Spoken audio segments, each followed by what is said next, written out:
Hi folks, I've helped hundreds upon hundreds of sellers sell their homes, and I can tell you from experience, once we get that house under contract, 9 times out of 10, the very first question they have is, what's going to happen with the home inspection? What do they need to prepare for? And I gotta tell you folks, that's really changed over the years. The whole home inspection process has gotten more and more complex and intense, especially here in North Carolina. Folks, my name's Armand, realtor with Team Armand at EXP Realty. Please like, comment, and subscribe to our channel for more information you can use to make informed buying and selling decisions about property here in North Carolina. Okay, how does the home inspection process here in North Carolina work? Well, first of all, I have to tell you that everything's on the table. Everything's negotiable. Here in North Carolina, we have a little bit of a unique contract, and then it's what we call the due diligence contract.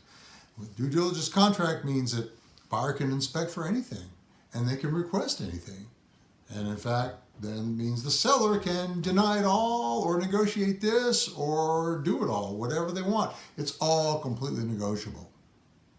But let's get down to brass tacks. What really happens? What can a home seller really expect once they get that home under contract? Well, let me run down a few of the main inspections that happen.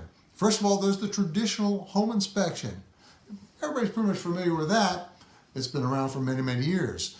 That's where the buyer hires their home inspector to come in and go over the house with a fine-tooth comb. They're looking at absolutely everything having to do with the house, all the systems of the house, all the structural components of the house, literally everything about having to do with the house.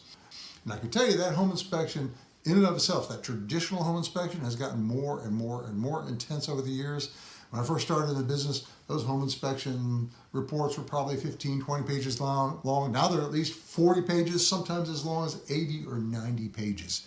They're pretty intense, folks. And I got to tell you, it's all pretty much a CYA for the home inspectors. They know that if they find something, they've got to point it out to their buyers.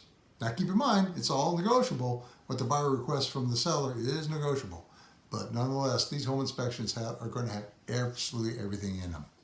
The second thing that a homeowner can expect is a termite inspection. That's very traditional. We've seen those, of course, for tens and tens of years. And a termite inspector is going to come in, go in the crawl space and look all around the crawl space. Also go in the garage if you've got one and look in there. Those are the two places they usually look. It's quite rare if they actually go inside the extra rest of the house to inspect the actually interior of the house. I've only happened to have that happen a couple of times. One exception to the rule about termite inspections can be if you're selling a townhouse or a condo. In those cases, yes, the buyer is still welcome to do a termite inspection, but most of the time, the townhouse or the condo has actually probably got a contract with a termite company for them to come and do regular checkups on the property. Usually that's handled by the HOA, and usually a good listing agent, such as myself, will communicate that to the buyer's agent and say, hey, we've got this covered. It's been inspected on 2 months ago or 3 months ago. And usually in that case, the buyer will forego an inspection of a townhouse or a condo. Another inspection to be prepared for is if you're on well and septic. If you're out in the county and are on well and septic, of course, we have to expect to get the well and septic system inspected. As far as the well goes, they're going to take a sample of that water. They're going to send that off to a testing lab. That does take some time. So in fact, we have to allow a little bit of time for that inspection to go through and the water to be tested. They're going to be testing for coliform and E. coli bacteria. Sometimes they will test for heavy metals like aluminum and all sorts of stuff that can be in the water. Sometimes they'll even test for radioactive materials like radon and uranium. They actually found a lot of uranium in wells in the eastern part of the triangle, out past Raleigh, out into Clayton and Johnson County and all that. That can be an issue. So expect to get your well tested. Expect to get your septic system tested. They want to check your septic tank for leaks. They got to make sure that it's not leaking. They got to make sure the baffles and all the stuff in the tank are working properly. They got to make sure your drain field is still working properly, that it's letting, the leach field is letting things leach out in there and it's all dissipating just the way it should. So a well and septic inspection is going to happen. Another inspection that has been happening a lot more often these days is a radon inspection. That really wasn't a thing when I first got into the business back in 2003, but it's become much more prevalent about radon. The thing about radon is it's a naturally occurring radioactive gas, but it's naturally occurring and it's everywhere, and it comes up from the ground and potentially into your houses. In fact, it is in actually every house at this point. The only question is how much of that radon is in the house.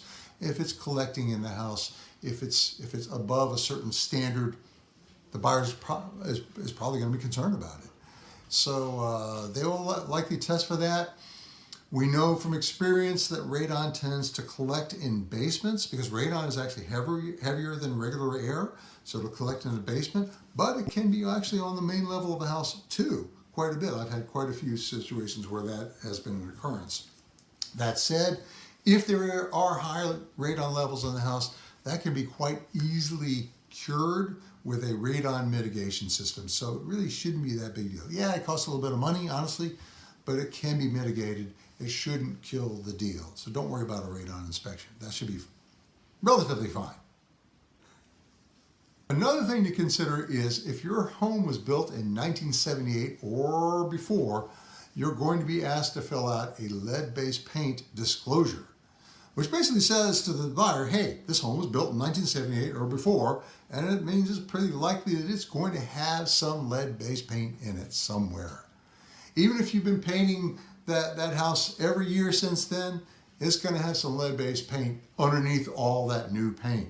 And the buyer needs to be aware of that. Buyer needs to be aware that if they do any renovations to that house, if they sand any of that paint, they're likely going to release lead-based paint into the air and be breathing it. And that's just not a good thing.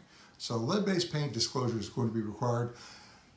That said, it's extremely rare that anybody actually tests for lead-based paint. In my whole entire career, I've only had that happen one time. It's extremely expensive. And really, why should you test for it if the assumption is that it's there anyway? It is in a house if it was built before 1978. It's not a problem as long as you keep it covered up. A couple of other inspections that the buyer may request would be a heating and air conditioning inspection by a heating and air conditioning specific company, or a roof inspection by a roof specialist. This is usually triggered by that original traditional home inspection. If that home inspector comes in and says, I'm seeing something about the heating and air conditioning system that doesn't look quite right, I recommend further investigation. Or same thing with the roof. If they see something they don't like about the roof, they can say, hey, you need to get a specialist to take a look at that. So we're seeing that quite often, where specialists will come in and look at whatever they've been called upon to look at. And there's the biggie, the structural inspection. We don't see that very often, honestly speaking. And I should tell you that when we do get a request for structural inspection, I always have to remind our sellers that, hey, this is not the kiss of death, as it were. It may turn out to be absolutely nothing. And in fact, many times it turns out to be absolutely nothing. So please don't be scared about this. And in fact, if it is something, a lot of structural defects can actually be cured for relatively not a whole lot of money, believe it or not. I've had it happen that structural issues were cured with $1,000 worth of work or $2,000 worth of work. So it's not that big a thing. However, that said, yeah, structural issues can be a really big thing. We don't see them that often, but they do happen, and certainly the buyer is well within their rights to request a structural inspection. Finally, the buyer may request that a survey be done on the property. Even if it's a relatively small lot, they may request a survey. And what they're looking for are what's called encroachments.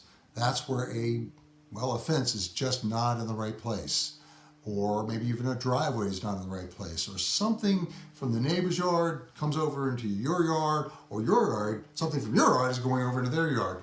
Those are problems, and in fact, they're actually what we call a cloud on the title. It's something that may need to be resolved before closing, because it's possible the lender may not give the buyer a loan if there's an encroachment on the property. So be ready for a survey. Folks, I don't know if you've been counting, but I just described 10 different ways that your home could be inspected once it's under contract.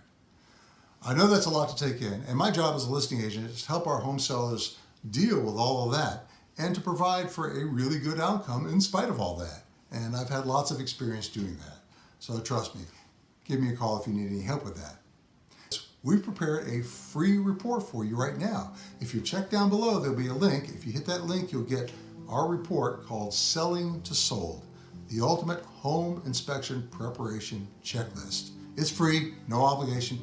Click it down below and get your list today. There's also a link down below if you'd like to do a 30-minute phone call or Zoom with me. Happy to talk about any of this. Of course, my email address and phone number are there below too. Please feel free to reach out should you have any questions at all. My name's Armand, Realtor with Team Armand EXP Realty. Thank you for taking the time to watch my video. Feel free to reach out anytime. I love talking about real estate, so feel free to reach out to me anytime. Thanks for your time. Appreciate it.